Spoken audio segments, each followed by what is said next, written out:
மனுஷன் ஒரு உணர்வாளன்ங்க. உணர்வத்தான் தேடுகிறான். தப்பு ஒண்ணும் இல்ல. அந்த உணர்வு வேணும்னா, அந்த பொருள் வேணும். அந்த பொருள் வேணும்னா, எனக்கு பணம் வேணும்.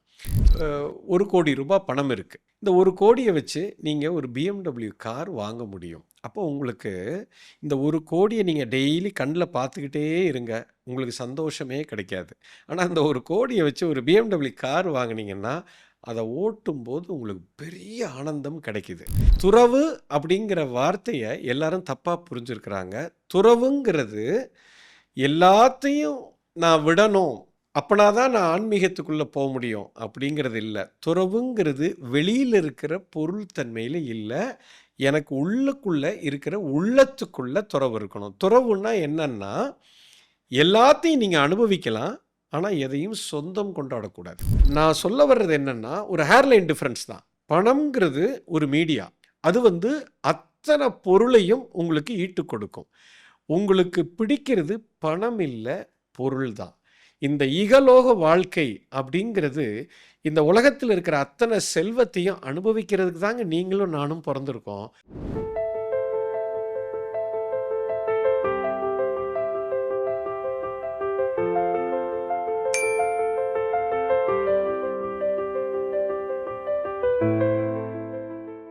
மணி அப்படின்னா என்ன? மணிய நீங்க எப்படி பார்க்கணும் அப்படின்னா, பணம்ங்கிறது ரொம்ப அற்புதமான ஒரு விஷயம். ஏன் தெரியுமா? அந்த பணம்னு ஒண்ணு இருந்துச்சுன்னா, நீங்க உலகத்துல என்னெல்லாம் நீங்க ஆசைப்படுறீங்களோ, அதெல்லாம் உங்களுக்கு கிடைக்கும். ரொம்ப சிம்பிள் காமன் சென்ஸ். நீங்க உண்மையிலேயே பணத்த நேசிக்கிறீங்களா? அப்படின்னா, நீங்க பணத்த நேசிக்கலைங்க. பொருள தான் நேசிக்கிறோம். எனக்கு ஒரு நல்ல வீடு, நல்ல காரு, நல்ல கேட்ஜெட்டு, ஒரு அற்புதமான வேலை, பியூட்டிஃபுல்லான ஒரு ஒரு பங்களா. இது உலகத்தையே நான் சுத்தி பார்க்கணும். என்ன நீங்க ச என்னெல்லாம் இந்த உலகத்துல நீங்க ரசிக்கிறீங்களோ, என்னெல்லாம் உங்களுக்கு பிடிக்குமோ, இது எல்லாத்தையும் உங்க ஆசையெல்லாம் பூர்த்தி பண்றதுக்கு உங்களுக்கு என்ன தேவை? பணம் தேவை. மணி தான் தேவை. அப்ப அத நீங்க நேசிங்க. அத காதலிங்க. அத பயங்கரமா லவ் பண்ணுங்க. ஆனா ஒண்ணே ஒண்ணு, அது பின்னாடி மட்டும் போகாதீங்க. அதாவது இங்க தான் நீங்க புரிஞ்சுக்கணும். ஒரு ஹேர்லைன் டிஃபரன்ஸ் தான். ஒரு விஷயத்த எனக்கு ரொம்ப பிடிக்கும்னு சொல்றதுக்கும், அத துரத்துறதுக்கும் வித்தியாசம் இருக்கு. அத ரசிங்க, லவ் பண்ணுங்க, அது மேல ஆசைப்படுங்க தப்பில்ல. ஆனா அது பின்னாடி மட்டும் போகாதீங்க. அது பின்னாடி நீங்க தொரத்துனீங்கன்னா, அப்சஷன் வந்துரும். அது உங்கள விட்டு ஓடும். You understand? ஸோ நான் சொல்ல வர்றது என்னன்னா, ஒரு ஹேர்லைன் டிஃபரன்ஸ் தான். பணம்ங்கிறது ஒரு மீடியா. அது அத்தன பொருளையும் உங்களுக்கு ஈட்டுக் கொடுக்கும். உங்களுக்கு பிடிக்கிறது பணம் இல்ல, பொருள் தான். இந்த இகலோக வாழ்க்கை அப்படிங்கிறது, இந்த உலகத்துல இருக்கிற அத்தன செல்வத்தையும் அனுபவிக்கிறதுக்கு தாங்க நீங்களும் நானும் பொறந்திருக்கோம். அதுக்கு தான் இந்த பிறப்பே எடுத்திருக்கிறோம். இந்த உடம்பையே பிரபஞ்சம் அதுக்கு தான் குடுத்திருக்குது. ஸோ அதையெல்லாம் நான் இப்ப இந்த உடம்பு இருக்கிறதுனால தான் நல்ல சட்டை போடணும். நல்ல சட்டை போடணும்னா பணம் வேணும். நல்ல எனக்கு இந்த உடம்ப நல்ல ஒரு பெட்ல படுக்கணும்னா, அந்த பெட்டு சூப்பரா இருக்கணும். இந்த உடம்ப ஒரு நல்ல இடத்துல வாழணும்னா, அதுக்கு ஒரு சூப்பரான வீடு வேணும். அந்த வீடு வேணும்னா பணம் வேணும். ஸோ பணம்ங்கிறது ஆசைப்படுறது தப்பில்ல. அத பயன்படுத்துறது தப்பில்ல. அத பிரயோகிக்கிறது தப்பில்ல. அத காதலிக்கிறது தப்பில்ல. அத நேசிக்கிறது தப்பில்ல. அது பின்னாடி போறது தான் தப்பு. நல்லா புரிஞ்சுக்கணும். இது 2க்கும் வித்தியாசம் இருக்கு. அப்ப நான் பணத்து பின்னாடி போகலைன்னா, அது எனக்கு எப்படி கிடைக்கும்? நீங்க போகலைன்னா தான் அது கிடைக்கும். அத தொரத்துனீங்கன்னா கிடைக்காது. இதுதான் மிகப்பெரிய உண்மை, ரகசியம். இந்த பிரபஞ்சத்துல இருக்கக்கூடிய அத்தன பொருளையும், இந்த பிரபஞ்சம் நமக்கு குடுக்கறதுக்காக தான் உருவாக்கியிருக்கு. ஆனா, அது பின்னாடி நீங்க போக்கூடாது. You understand? இங்க தான் சூட்சுமம் இருக்குது. You understand? புரிஞ்சிருக்கும்னு நெனைக்கிறேன். உலகத்துல எல்லாரும் கேட்கிற கேள்வி, நான் ஆன்மீகம் தெரிஞ்சுக்கணும், ஸ்பிரிச்சுவாலிட்டில போகணும்னு எனக்கு ஆசை இருக்கு. ஆனா, நான் ஸ்பிரிச்சுவாலிட்டிக்குள்ள போணும்னா, பொருள் தன்மையை இழக்கணும்.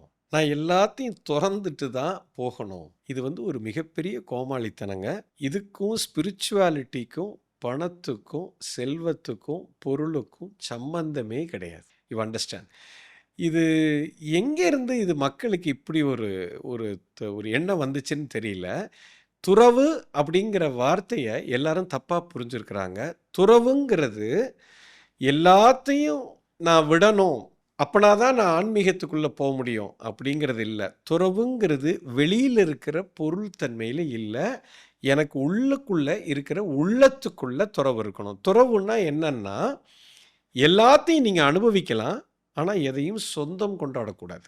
இப்ப பிரச்சனை என்னன்னா, அனுபவிக்கிறதுக்கும், சொந்தம் கொண்டாடுறதுக்கும் வித்தியாசம் இருக்கு. இப்ப நான் ஒரு பொருள பயன்படுத்துறேன். தாராளமா பயன்படுத்தலாம். ஒரு நல்ல கார் வச்சுக்கலாம். நல்ல பங்களா வச்சுக்கலாம். நல்ல பதவியில இருக்கலாம். நல்ல நகை போட்டுக்கலாம். நல்ல நல்ல கேட்ஜெட்ஸ் வாங்கிக்கலாம். நல்ல நல்ல சட்டை பயன்படுத்தலாம். ஆனா இது எதுவுமே உன்னோடது கிடையாதுங்கிறத நீ புரிஞ்சுக்கணும். பாரத தேசத்தின் நெடிய ஞான மரபின் தொடர்ச்சி குரு மித்ரே சிவா நடத்தும் அல்கெமி புரோகிராமில் பங்கேற்க ரெஜிஸ்டர் செய்யுங்கள் அல்லது கால் 9655992559. எங்கள் வெப்சைட் www.matangifoundation.org. அதை சொந்தம் கொண்டாடுறதுக்கும் நிறைய வித்தியாசம் இருக்கு. ஒரு பொருளை நான் போட்டுக்கிறதுனாலையோ அதை அனுபவிக்கிறதுனாலையோ எந்த பிரச்சனையும் இல்லை. ஆனால் இது என்னோடது அப்படின்னு என்னைக்கு நீங்கள் சொந்தம் கொண்டாடுறீங்களோ அங்கே தான் உங்களுக்கு பிரச்சனையே வருது. You understand? இதைத்தான் துறவு என்று சொல்கிறோம். எதை நீ துறக்கணும் அப்படின்னா, ஏன் இந்த துறவுங்கிற வார்த்தை வந்ததுன்னா, நீ சொந்தம் கொண்டாடுற, அதனால அதை துறவணும்னு சொன்னாங்க. நான் சொந்தமே இல்லை, இந்த பொருள் என்னோடையதே இல்லை, ஆனால் நான் இதை அனுபவிக்கிறேன். இப்போ துறவுக்கும் இதுக்கும் சம்பந்தமே இல்லை, தாராளமாக அனுபவிச்சுக்கோ. நீ ராஜாவா இரு, நாட்டுக்கு ராஜாவா இரு, உலகத்துக்கே நீ கிங்கா இரு, தப்பே இல்லை. ஆனால் இது உலகம் உன்னோடது இல்லை, அதை புரிஞ்சுக்கணும். இதுதான், இதை நீ புரிஞ்சிட்டன்னா நீ தான் ஆன்மீகவாதி. ஒரு ஆன்மீகவாதி காவி சட்டை போட்டுக்கிட்டு, ருத்ராட்ச கொட்டை போட்டுக்கிட்டு, பொண்டாட்டி புள்ள குடும்பம் வீடு வாசல் பணம் சொத்து இதை எதையுமே விட்டுட்டு ஓடணும்னு அவசியம் இல்லை. இது எல்லாமே நம்ம கூட இருக்கலாம். ஆனால் இது எதுவும் உனக்கு சொந்தம் இல்லை அப்படின்னு நீ புரிந்து கொண்டால் இதுக்கு பேர் தான் சன்னியாசின்னு பேர். சன்னியாசிங்கிறது இவங்களெல்லாம் விட்டுட்டு காவி சட்டை போட்டு எங்கேயோ போய் உட்கார்றது இல்லை சந்நியாசம். தாடி வளர்க்குறதோ இல்லை பட்டை போடுறதோ கொட்டை போடுறதோ சந்நியாசம் கிடையாது. தெளிவாக புரிஞ்சுக்கணும். நீங்கள் நம்ம உலகம் ஏன் பணத்தை நேசிக்குது? ஏன் உலகத்தில் இருக்கிற அத்தனை பேரும் பணத்து பின்னாடி போகிறாங்க? பணம்னா பாதாளம் வரைக்கும் போகும். பணம் இருந்தால் நம்ம எதையும் செஞ்சிடலாம், பணம் இருந்தால் நமக்கு எல்லாமே கிடச்சிரும் அப்படின்னு இந்த உலகமே நினைக்குது. சார், நீங்கள் உண்மையிலேயே சொல்கிறேன், யாருமே பணத்தை தேடவே இல்லைங்க உலகத்தில். இது உங்களை அறியாமலே உங்களுக்குள்ளே இருக்கிற ஒரு மிகப்பெரிய ஒரு விஷயம். நீங்கள் எல்லாருமே பொருளை தான் தேடுறீங்க. இப்போ உங்கள் கையில் 1 கோடி ரூபாய் பணம் இருக்குது. இந்த 1 கோடியை வச்சு நீங்கள் ஒரு BMW கார் வாங்க முடியும். அப்போ உங்களுக்கு இந்த 1 கோடியை நீங்கள் டெய்லி கண்ணில் பார்த்துக்கிட்டே இருங்க, உங்களுக்கு சந்தோஷமே கிடைக்காது. ஆனால் அந்த 1 கோடியை வச்சு ஒரு BMW கார் வாங்கினீங்கன்னா அதை ஓட்டும்போது உங்களுக்கு பெரிய ஆனந்தம் கிடைக்குது. ஸோ இந்த கார் வேணும், இந்த கார் வேணும்னா எனக்கு பணம் வேணும், பணம் வேணும்னா நான் சம்பாதிக்கணும். ஸோ பணத்து பின்னாடி போகிறீங்க. இப்போது உங்கள் கையில் ஒரு பங்களா, இந்த வீடு, பீச் ஹவுஸ் இருந்தால் பிரமாதமாக இருக்கும். அதுக்குள்ளே போய் இருந்தால் எனக்கு எப்படி இருக்கும் தெரியுமா? எனக்கு மட்டும் அந்த பீச் ஹவுஸில் எனக்கு ஒரு வீடு, அந்த வீடு மாத்திரம் எனக்கு கிடச்சா எனக்கு வாழ்க்கையில் அப்படி இருக்கும் அப்படின்னு நீங்கள் ஆசைப்படுறீங்க. இப்போ அந்த பீச் ஹவுஸ் வாங்கணுன்னா 10 கோடி ரூபா பணம் வேணும்.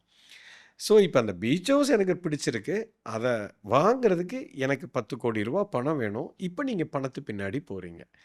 இப்போது இதே தான் எல்லாமே. எனக்கு அந்த வைர நெக்லஸ் வேணும், அந்த வைர நெக்லஸ் 50 லட்சம். இப்போ அந்த வைர நெக்லஸ் தான் நான் போட்டுக்கிட்டு நான் அழகாக உலகத்துக்குள்ளே நடக்கணும், எனக்கு காமிக்கணும்னு ஆசை இருக்குது. அது வேணும்னா எனக்கு அந்த பணம் வேணும். ஸோ நீங்கள் உண்மையிலேயே நல்லா கவனித்து பாருங்கள், நீங்கள் நேசிக்கிறது பணத்தை இல்லை, பொருளைத்தான் நேசிக்கிறீங்க. அந்த பொருள் வேணுங்கிறதுக்காக பணம் வேணும், அதுக்காக நம்ம பணத்து பின்னாடி போகிறோம். ஆக்சுவலாக இன்னும் கொஞ்சம் ஆழமாக போய் பார்த்தா நீங்கள் பொருளையும் நேசிக்கலைங்க. கடைசியில் நீங்கள் எதை நேசிக்கிறீங்கன்னா உணர்வைத்தான் நேசிக்கிறீங்க. உங்களுக்குள்ள ஒரு உணர்வு இருக்கணும், ஒரு சந்தோஷமான உணர்வு. அந்த உணர்வு தான் உங்களுக்கு முக்கியம். இப்போ நான் ஒரு BMW காரு பொருள் எனக்கு வேணும் அப்படின்னா, அந்த காரை நான் ஓட்டும்போது எனக்கு ஒரு ஃபீல் கிடைக்கிது பாருங்கள். என்ன ஒரு ஃபீல்! எப்படி இருக்குது பாருடா, ரதம் மாதிரி இருக்குது கண்ணா அந்த கார் அப்படின்னு நினைக்கிறீங்க. அந்த ஃபீல் தான் உங்களுக்கு வேணும். அந்த ஃபீலை கொடுக்கறது அந்த காரு. அந்த காரை வாங்குறதுக்கு எனக்கு தேவை பணம். நல்லா புரிஞ்சுக்கோங்க. ஸோ அதனால் நீங்கள் பணத்தை தேடுறீங்க. You understand? ஸோ பணம் வந்து பொருளை கொடுக்கறது, பொருள் வந்து உணர்வை கொடுக்குது. கடைசியில் உங்களுக்கு தேவை சந்தோஷங்கிற உங்களுக்குள்ளே இருக்கிற ஆழமான உணர்வு. அந்த உணர்வைத்தான் தேடுகிறான். ஈவன் ஒரு கொலைகாரன் கூட அவன் எதை தேடுறான்னா, அந்த அந்த அந்த மனுஷனை நான் கொன்னேன் அப்படின்னா அவனுக்கு சந்தோஷம். அவன் இருக்கக்கூடாது. அவன் போனா தான் எனக்கு சந்தோஷம். ஒரு திருடன் போய் திருடுறான். அந்த திருடுனா அவனுக்கு சந்தோஷம். ஸோ எண்ட் ஆஃப் த டே இது எல்லாமே ஒரு ஃபீலிங் தான். மனுஷன் வந்து ஒரு உணர்வாளனுங்க. உணர்வைத்தான் தேடுகிறான். தப்பு ஒன்றும் இல்லை. அந்த உணர்வு வேணும்னா அந்த பொருள் வேணும். அந்த பொருள் வேணும்னா எனக்கு பணம் வேணும். ஸோ பணம்ங்கிறது ஒரு வயாமீடியா தானே தவிர அது வந்து எண்டு ப்ராடக்ட்டு பணம் கிடையாது. நல்லா புரிஞ்சுக்கணும். அதனால் பணத்தை ஆசைப்படுறது தப்பு இல்லை. ஆனால் அதை துரத்தாதீங்க. அந்த எண்டு ப்ராடக்ட் உங்களுக்கு வரணும்னா நீங்கள் ஏதோ ஒரு வேல்யூவை கொடுக்கணும். இப்போது ஒரு BMW கார் இருக்குது. அந்த BMW காரை உங்களுக்கு வேணும். ஏன்னா அது பெஸ்ட்டு காரு. ஸோ அந்த பெஸ்ட்டு காரை நீங்கள் வாங்கி ஓட்டும்போது உங்களுக்கு ஒரு ஃபீல் கிடைக்கிது. ஏன் நீங்கள் BMW கார் வாங்குறீங்க? இந்த BMW கார் வாங்காமல் வேறு ஏதோ ஒரு மாருதி காரோ இல்லைன்னா ஒரு சாதாரண ஏதோ ஒரு காரை ஒரு எக்கனாமிக்கல் காரை நீங்கள் வாங்குனீங்கன்னா உங்களுக்கு அந்த ஃபீல் கிடைக்கல. அப்போது இந்த காரை ₹1,00,00,000 கொடுத்து நீ வாங்குற அப்படின்னா அந்த ₹1,00,00,000 மதிப்புள்ள அந்த காரை நீ ஏன் கொடுக்கறதுக்கு தயாராக இருக்கன்னா that is the best product which is available in the market. அப்போது அதை எவனோ ஒருத்தன் கொடுக்குறான். அவனுக்கு அந்த ₹1,00,00,000 போகுது. நல்லா புரிஞ்சுக்கோங்க. எவனோ ஒருத்தன் பெஸ்ட்டாக ஒரு விஷயத்தை கொடுக்கறதுனால அவனுக்கு அந்த பணம் போகுது. இப்போ அதே மாதிரி அந்த பணம் உங்களுக்கு வரணும்னா நீங்கள் ஏதாவது ஒரு பெஸ்ட்டு விஷயத்தை ஒரு பெஸ்ட்டு ப்ராடக்டை நீங்கள் கொடுத்தீங்கன்னா உங்களுக்கு அது வந்துக்கிட்டே இருக்கும். You understand? ஸோ அதை நான் கொடுக்கும்போது எனக்கு வரும். அதை வச்சு நான் ஒரு பெஸ்ட்டு விஷயத்தை வாங்க முடியும். அதை என்னால் அனுபவிக்க முடியும். அனுபவிக்கும் போது எனக்கு உணர்வு கிடைக்கும். ஸோ இது எல்லாமே நமக்கு ஆசைப்படுறது தப்பு ஒன்றும் இல்லை. You understand?